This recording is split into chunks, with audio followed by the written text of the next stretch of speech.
नमस्कार, स्वागत है आप सभी का न्यूज 18 राजस्थान पर। मैं हूं आप सबके साथ ऋषिका और चलिए आपको सीधा लिए चलते हैं दिल्ली के राजघाट, जहां पर प्रधानमंत्री नरेंद्र मोदी महात्मा गांधी को श्रद्धांजलि देने के लिए पहुंचे हुए हैं। 75वीं पुण्यतिथि पर पीएम मोदी बापू को नमन करने के लिए पहुंचे हैं और ये सीधी तस्वीरें दिल्ली से।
आपके टीवी स्क्रीन पर पहली तस्वीर में प्रधानमंत्री नरेंद्र मोदी नजर आ रहे हैं। महात्मा गांधी को श्रद्धांजलि देते हुए यहाँ प्रधानमंत्री नरेंद्र मोदी नजर आ रहे हैं। उनके साथ यहाँ पर रक्षा मंत्री राजनाथ सिंह और उपराष्ट्रपति जगदीप धनखड़ भी।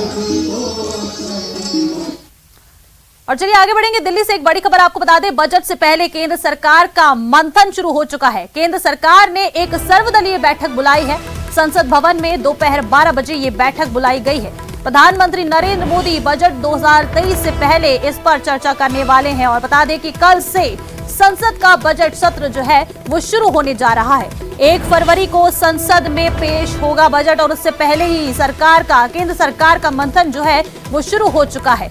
आज बता दें कि एक सर्वदलीय बैठक बुलाई गई है।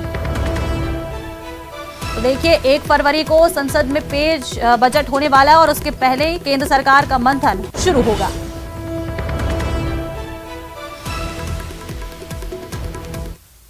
और देखिए बजट सत्र की तीसरी बैठक आज थोड़ी देर में ही ये बैठक जो है शुरू होगी और सदन की कार्यवाही थोड़ी देर बाद शुरू होने वाली है। राज्यपाल के अभिभाषण पर बता दें कि बहस जारी रहेगी। फसल खराबे पर भी हंगामा हो सकता है। तो ये बड़ी खबर, बड़ी जानकारी बजट सत्र को लेकर बता दें कि आज तीसरी बैठक होने वाली है और आज की कार्यवाही भी जो है हंगामेदार रह सकती है। पिछली जो 2 बैठकें हुई है, सत्र चला था, उसकी कार्यवाही में भी काफी हंगामा देखने को मिला था। पेपर लीक और फसल खराबे की जैसी जो मांगे थी उसको लेकर जो विपक्ष था वो सत्ता पक्ष पर हावी होता हुआ नजर आया था और तभी जो कार्यवाही थी वो आज यानी कि 30 तारीख तक के लिए स्थगित कर दी गई थी। और आज जो है वो तीसरा दिन है इस कार्यवाही का। थोड़ी देर में बता दें कि जो ये बैठक है, तीसरी बैठक आज शुरू होने वाली है और राज्यपाल के अभिभाषण के बाद जो प्रश्नकाल का जो दौर रहेगा वो शुरू होगा। फसलें खराब हो चुकी है। अब 2 दिन से ओलावृष्टि और बारिश की वजह से रई से ही फसल भी चौपट हो चुकी है। खराबे को लेकर आज विधानसभा के अंदर हम पुरजोर शब्दों के अंदर मुद्दा उठाएंगे। लेकिन राजस्थान सरकार सिर्फ घड़ियाली आंसू बहाने का काम कर रही है। राजस्थान की सरकार कह रही है कि साहब हम गिरदावरी कराने के निर्देश दे चुके, लेकिन नीचे पटवारी को प्रशासनिक अधिकारी डीएम वगैरह ये निर्देश दे रहे हैं कि 30% से अधिक खराबा दिखाने की आवश्यकता नहीं है।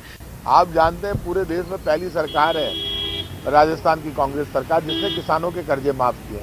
अभी प्रधानमंत्री जी खुद आए थे भगवान देवनारायण के मंदिर में। लोग उम्मीद कर रहे थे कि जैसे हमने 5 लाख, 7 लाख, 2 लाख, 3 लाख के किसानों के कर्जे माफ किए और आप खुद जानते हैं 15,000 करोड़ से ज़्यादा के कर्जे माफ हुए।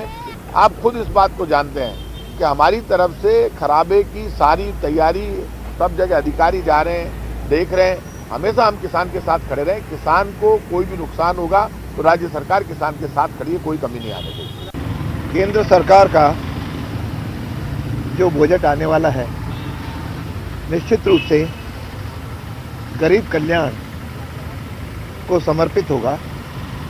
साथ में भारत स्वावलंबी और आत्मनिर्भर बने उस दिशा में कई योजनाएं, कई बातों का समावेश होगा और साथ में युवाओं की आकांक्षाओं को पूरी करने वाला होगा।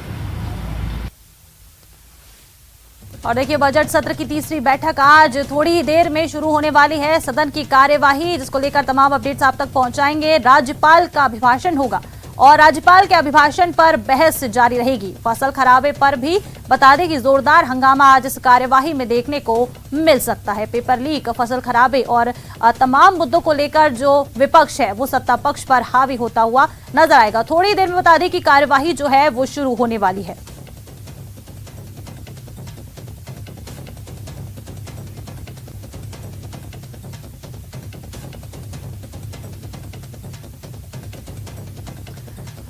और देखिए, बजट सत्र की तीसरी बैठक विधानसभा में शुरू हो गई है। बता दें कि विधानसभा में कार्रवाई शुरू हो चुकी है। राज्यपाल के अभिभाषण पर बहस जारी रहेगी। फसल खराबे पर भी हंगामा हो सकता है। बड़ी खबर आपको इस वक्त की बता रहे हैं।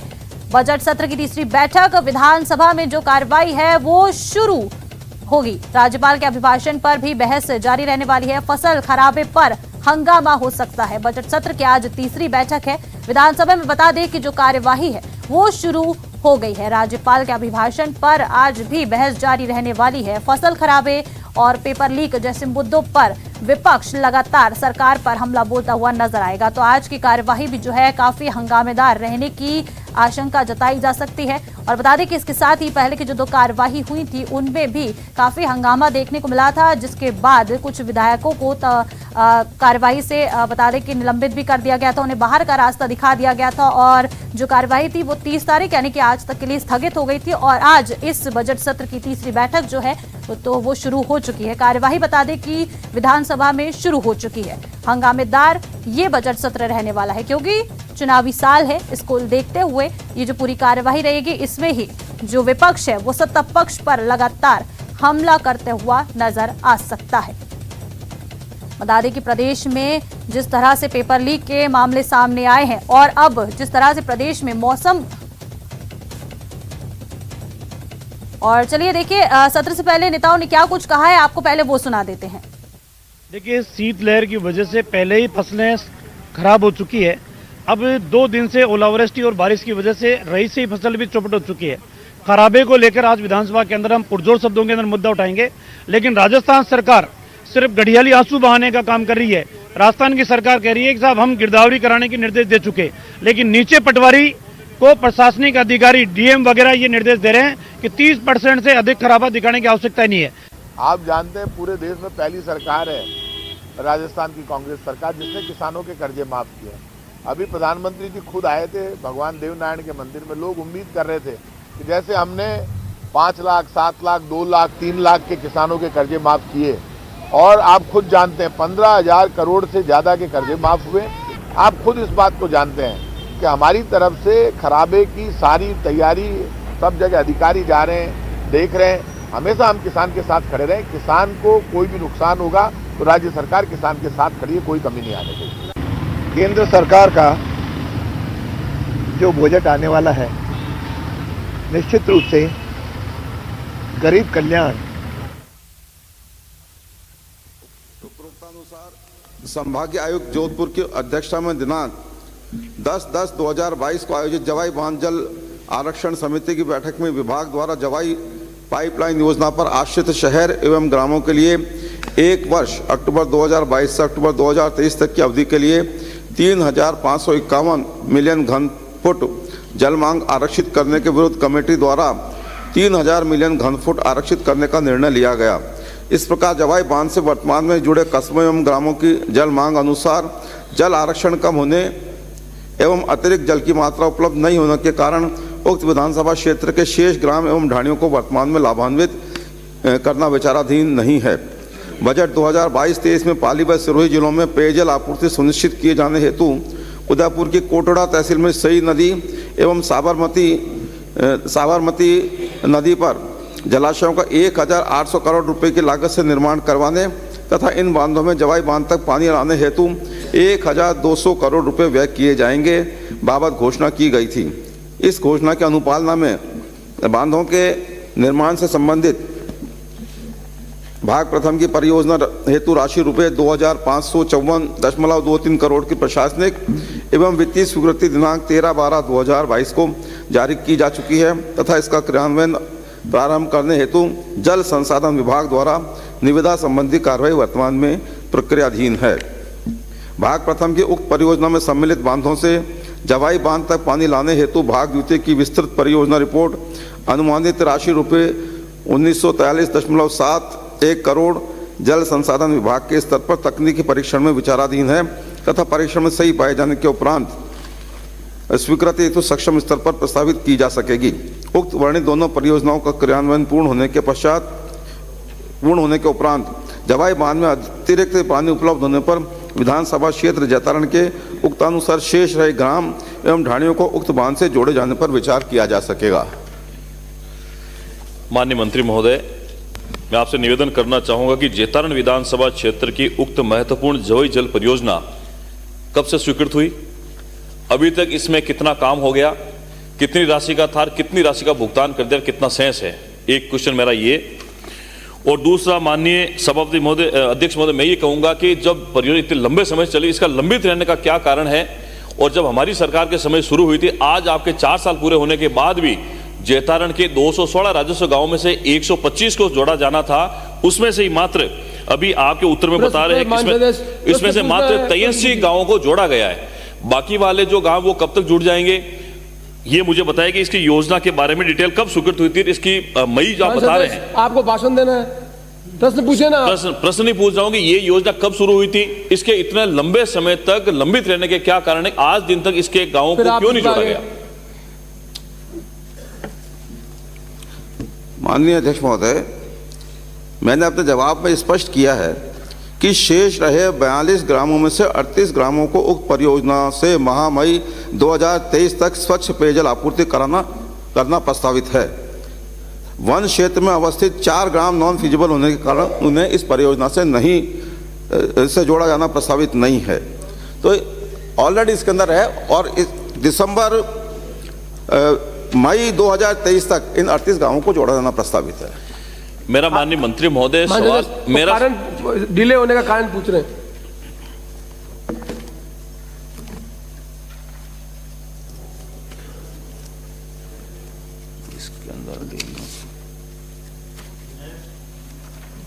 नेक्स्ट आप जवाब दे देंगे। माननीय सदस्य, दे रहा हूं। आप उत्तर नहीं सुनना चाहते हैं? नहीं जवाब दे रहे। प्रश्न में ये नहीं पूछा, इसलिए वो देख के जवाब दे। इसमें जी हाँ बताइए। इसका देरी से होना भी मैं अगला प्रश्न रुका, बैठे बैठे करना है। मैं I will not allow it and I will not tolerate it. No माननीय सदस्य, नो बाबूलाल जी प्लीज। माननीय अध्यक्ष महोदय, आप मुझे बाद में बता दें सर, सरकार की किरकिरी हो जाएगी जवाब नहीं देंगे तो। माननीय सदस्य, आप प्रश्न कटारिया जी, आप भी उत्तर चाहते हैं, प्रश्न भी चाहते हैं, कमेंट भी कर रहे हैं। अध्यक्ष महोदय, ये सब चीजें आपसे ना प्लीज। माननीय कटारिया जी, अध्यक्ष महोदय, माननीय मंत्री जी बैठे, एक मिनट। माननीय मंत्री जी बैठे, कटारिया जी पूछ रहे हैं। अध्यक्ष महोदय, ये कोटोड़ा में 2 बांध बन रहे हैं, वहाँ से कितने लोगों को आप हटाएंगे? उनके लिए आपने अब तक क्या व्यवस्था की है? जो लोग वहाँ से उस बांधों के कारण से डूब में आएंगे और उनको वहाँ से जगह बदलनी पड़ेगी, उसके लिए आपका एस्टीमेट, उनको जो पैसा देने का है, क्या वो उसका निर्धारण हो गया? क्या उनको कहाँ एडजस्ट करेंगे उसका निर्धारण हो गया? तो वो बता दें। माननीय अध्यक्ष महोदय, जो बांध के लिए जो पुनर्वास करने की व्यवस्था होती है वो WRDO और राज्य विभाग मिलकर करेंगे, उसका हमारा संबंध नहीं है। हमारा संबंध पेयजल की सप्लाई करने से संबंधित है। तो उसका जवाब तो मैं लेके तो विभाग से माननीय नेता प्रतिपक्ष को दे दूंगा। आपने पूछा है, मैं इसका जवाब भिजवा दूंगा। अगला प्रश्न श्री रामनिवास गावड़िया। चलिए आगे बढ़ेंगे और अलवर से एक बड़ी खबर है। बहरोड में शराब कंपनी पर आईटी की कार्रवाई। आईटी के छापे से बता दें कि कंपनी में अब हड़कंप मच गया है। विभाग के अधिकारी दस्तावेजों को चेक कर रहे हैं। कंपनी के बाहर पुलिस के जवान भी तैनात किए गए हैं। बड़ी खबर इस वक्त की अलवर से आपको बता रहे हैं। बता दें कि बहरोड में एक शराब कंपनी पर आईटी की कार्रवाई जो है वो देखने को मिल रही है। आईटी के छापे के बाद ही अब पूरी कंपनी में हड़कंप मच गया है। विभाग के अधिकारी दस्तावेजों की लगातार अब जांच कर रहे हैं। कंपनी के बाहर पुलिस के जवान भी तैनात किए गए हैं और हर मूवमेंट पर बता दें कि नजर रखी जा रही है। बड़ी खबर, शराब कंपनी पर आईटी का छापा देखा गया है। बता दें कि विभाग के अधिकारी जो हैं वो इस कंपनी के हर दस्तावेज को अच्छे से चेक कर रहे हैं। बहरोड में शराब कंपनी पर आईटी की कार्रवाई देखने को मिल रही है। आईटी के छापे से कंपनी में हड़कंप मच गया है। आईटी विभाग के अधिकारी दस्तावेजों को भी चेक कर रहे हैं। इसके साथ ही कंपनी के बाहर पुलिस के जवान भी तैनात हैं और किसी को भी बाहर निकलने की अनुमति फिलहाल नहीं दी गई है। बहरोड में शराब कंपनी पर आईटी की ये बड़ी कार्रवाई देखने को मिल रही है। ज्यादा जानकारी लेंगे, सहयोगी राजेंद्र शर्मा हमारे साथ फोन लाइन पर जुड़ गए हैं। राजेंद्र, एक बड़ी कार्रवाई आईटी विभाग की तरफ से शराब कंपनी पर, क्या कुछ जानकारी? जी, अलवर जिले के बहरोड के श्यामपुर में बनी हुई एक ग्लोबल स्प्रिट शराब की कंपनी है, जिसमें इनकम टैक्स की जो आज टीम है वो आज सुबह पहुंची और सर्वे की कार्रवाई में जुटी हुई हैं। लगातार जो कई टीमें हैं वो फैक्ट्री और उसके जो फैक्ट्री प्रबंधनों के आवास सहित कई स्थानों पर छापे की जो कार्रवाई है वो लगातार चल रही है। कंपनी के जो दस्तावेज हैं वो चेक किए जा रहे हैं और आईटी की कार्रवाई के दौरान जो है पुलिस फोर्स तैनात कर दी गई है। किसी भी व्यक्ति को बाहर नहीं जाने दिया है और बाहरी व्यक्ति को अंदर भी नहीं जाने दिया जा रहा है।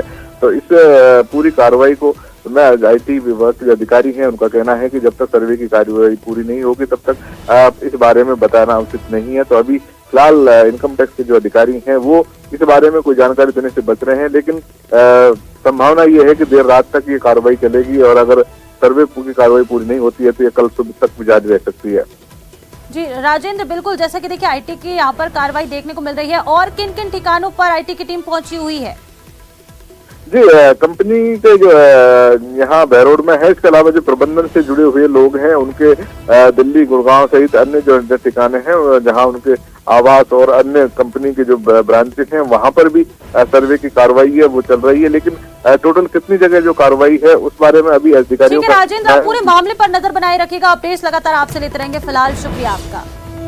आगे बढ़ेंगे और देखिए नागौर से बड़ी खबर है। अनशन पर बैठे हैं एक और सरपंच जिनकी तबीयत अब बिगड़ गई है। बता दें कि अब तक 4 सरपंच हैं जो वो नागौर रेफर किए जा चुके हैं, जिनकी तबीयत खराब हो गई थी। नागौर से बड़ी खबर है, सरपंच अनशन पर बैठे हुए हैं और उनमें से अब एक और सरपंच की तबीयत खराब हो गई है। इसके पहले 4 और जो सरपंच थे उन्हें नागौर रेफर किया जा चुका है। 20 में से 4 सरपंचों का इलाज बता दें कि किया जा रहा है। 7 दिन से सरपंच जो है वो अनशन पर बैठे हुए हैं। मनरेगा का भुगतान दिलाने की मांग जो है सरपंचों के द्वारा की जा रही है और बड़ा अपडेट इसको लेकर ये है कि जो सरपंच अनशन पर बैठे थे अब उनमें से एक और सरपंच की तबीयत जो है वो बिगड़ गई है। बता दें कि 4 सरपंच नागौर रेफर किए जा चुके हैं। अनशन पर बैठे 20 में से 4 सरपंचों का इलाज वहां पर जारी है। 7 दिन से सरपंचों का ये अनशन जो है जारी है और इनकी मांग है मनरेगा का भुगतान दिलाने को लेकर। बड़ी खबर नागौर से आपको बता रहे हैं, अनशन पर बैठे हुए हैं सरपंच। मनरेगा का भुगतान दिलाने की मांग को लेकर जो सरपंच है वो बैठे हुए हैं। 20 में से 4 सरपंचों की तबीयत खराब हो चुकी है।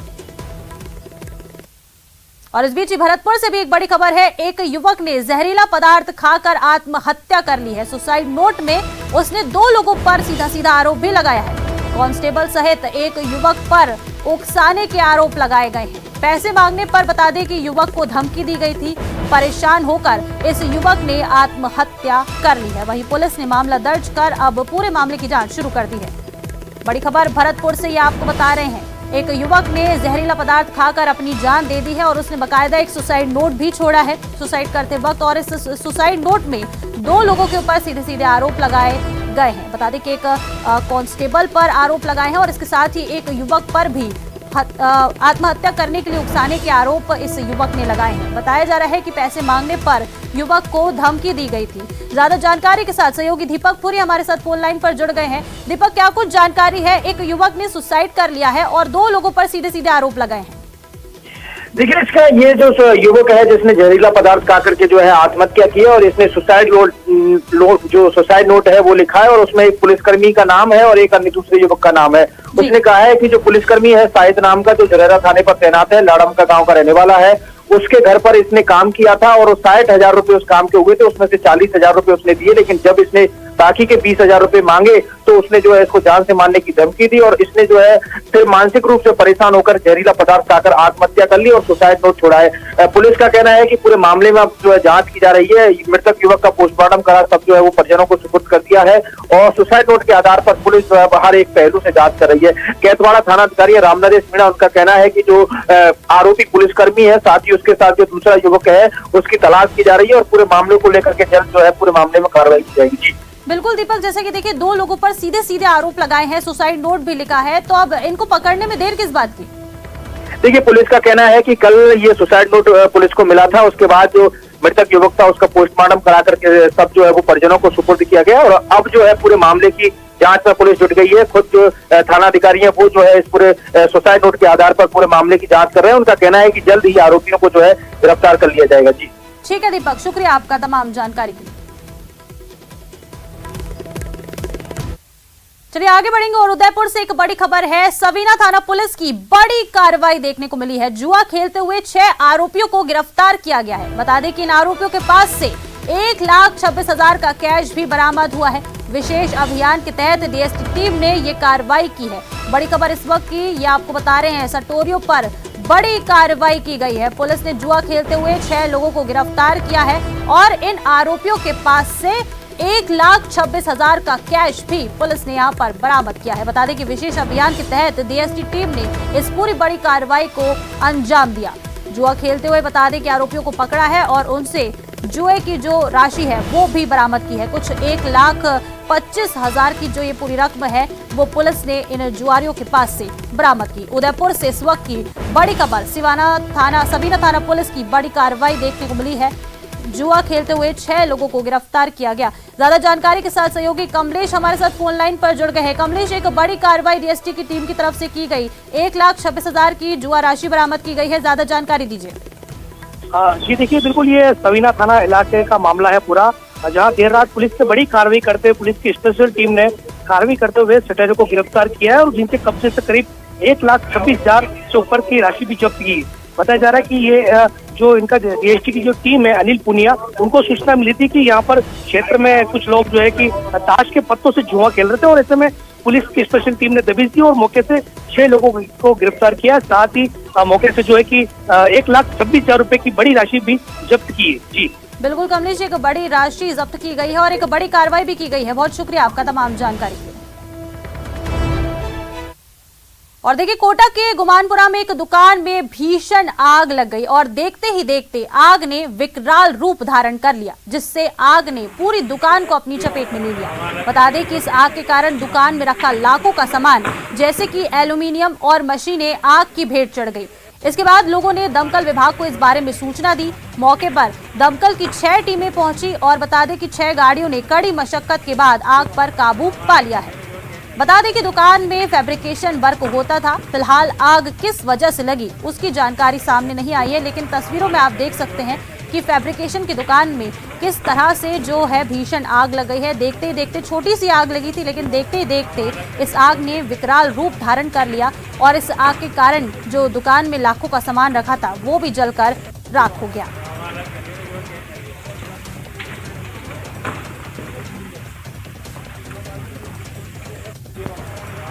तो ये फैब्रिकेशन की दुकान थी जिसमें भीषण आग लगी है। तस्वीरें भी आपको दिखा रहे हैं, इनसे आप अंदाजा लगा सकते हैं कि कितना नुकसान जो है इस दुकान के मालिक को हुआ होगा। जैसे ही आग की सूचना मिली थी, इसकी सूचना दे दी गई दमकल विभाग को और उसके बाद फायर ब्रिगेड की जो है 6 गाड़ियां जो है मौके पर पहुंची। 6 गाड़ियों ने काफी कड़ी मशक्कत के बाद इस आग पर काबू पाया। ज्यादा जानकारी लेंगे, सहयोगी ओम प्रकाश हमारे साथ फोन लाइन पर जुड़ गए हैं। ओम प्रकाश, फैब्रिकेशन की दुकान में आग लगी है, किस वजह से दुकान में आग लगी, क्या कुछ जानकारी मिल पाई है? आग लगने के कारणों के बारे में फिलहाल स्पष्ट रूप से कोई जानकारी नहीं मिल पाई, लेकिन कल सुबह ये आग लगी और आग इतनी विकराल रूप ले चुकी थी कि आसपास के इलाकों में जो आग की लपटें हैं दूर दूर तक नजर आई और आग से करीब 4 से 5 लाख रुपए का नुकसान बताया जा रहा। हालांकि जो दमकल है समय पर पहुंच गई थी बताया जा रहा, क्योंकि सब्जी मंडी का अग्निशमन विभाग वो जो है पास में था और चंद मिनटों बाद ही जो अग्निशमन की दमकल पहुंचने के साथ ही स्थानीय लोगों ने जो है काफी मशक्कत के बाद आग पर जो है काबू पा लिया गया था, लेकिन करीब 4 से 5 लाख रुपए का नुकसान हो गया। और सुबह क्योंकि बारिश का दौर भी था, इसलिए आग जो है जितनी विकराल रूप से आगे बढ़नी चाहिए थी उतनी नहीं पाई, वो बढ़ पाई और आसपास की दुकानों को चपेट में नहीं लिया। ये गनीमत की बात रही। फिलहाल गुमानपुरा थाना पुलिस पूरे मामले की जांच कर रही है और आग के लगने के जो कारण है उनको कारणों को जो है जुटाने का प्रयास कर रही है कि आखिर किस कारण आग लगी। फिलहाल जो है केनाल रोड पर आग लगने के बाद में जो है स्थानीय लोग हैं वो भी मौके पर जो पहुंचे थे और काफी मशक्कत के बाद ये कहा जा सकता है कि फिलहाल आग पर काबू पा लिया गया और पुलिस पूरे मामले की जांच कर रही जी। बिल्कुल ओम प्रकाश, जिस तरह से आग लगी उससे अंदाजा लगाया जा सकता है कि लाखों का नुकसान हुआ होगा। बहुत शुक्रिया आपका तमाम जानकारियों के लिए। आगे बढ़ेंगे और कोटपुतली से बड़ी खबर है। ट्रांसफार्मर पर बता दें कि आकाशीय बिजली गिर गई और इस आकाशीय बिजली के गिरने से ट्रांसफार्मर में आग लग गई है। इलाके के मकानों में बता दें कि बिजली के उपकरण जल गए हैं। पूरे इलाके में इस घटना के बाद अब बिजली जो है वो ठप हो गई है। बड़ी खबर इस वक्त ये आपको बता रहे हैं। कोटपुतली से बड़ी खबर है जहां ट्रांसफार्मर पर आकाशीय बिजली गिर गई है। पूरे प्रदेश में बता दें कि शीतलहर चल रही है, ठंड के साथ ही बारिश का भी दौर देखने को मिल रहा है। और इसी बीच देखिए एक बड़ी खबर आ रही है कि एक ट्रांसफार्मर पर बिजली गिर गई है और बिजली गिरने से ट्रांसफार्मर जो है उसमें आग लग गई और इसके कारण ही इलाके के मकानों में बिजली के उपकरण भी जल गए। और यहाँ रुकेंगे, एक छोटे से ब्रेक लिए, कहीं मत जाइएगा, फौरन लौटेंगे।